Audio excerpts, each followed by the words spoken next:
পণ্য মূল্যের যে ঊর্ধ্বগতি, এই ঊর্ধ্বগতি যদি রোধ করতে হয় তাহলে আমাদেরকে কৃষির উৎপাদন বাড়াতে হবে, এবং কৃষির উৎপাদন বাড়াতে হলে আমাদেরকে কৃষক ভাইদের পাশে, কৃষানী বোনদের পাশে আমাদেরকে দাঁড়াতে হবে।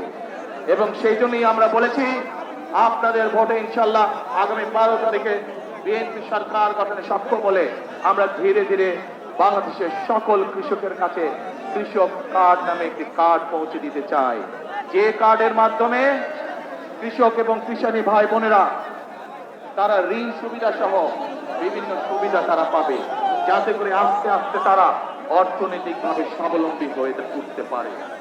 প্রিয় ভাই বোনেরা, আজ এই চট্টগ্রাম সহ সারা বাংলাদেশে একটি বড় সমস্যা, সেটি হচ্ছে জলাবদ্ধতা।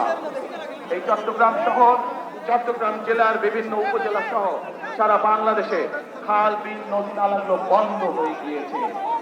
আমরা আপনাদের ভোটের মাধ্যমে 12 তারিখে ইনশাআল্লাহ বিএনপি সরকার গঠনে সক্ষম হলে আমরা সমগ্র বাংলাদেশে খাল কাটা কর্মসূচি চালু করতে চাই।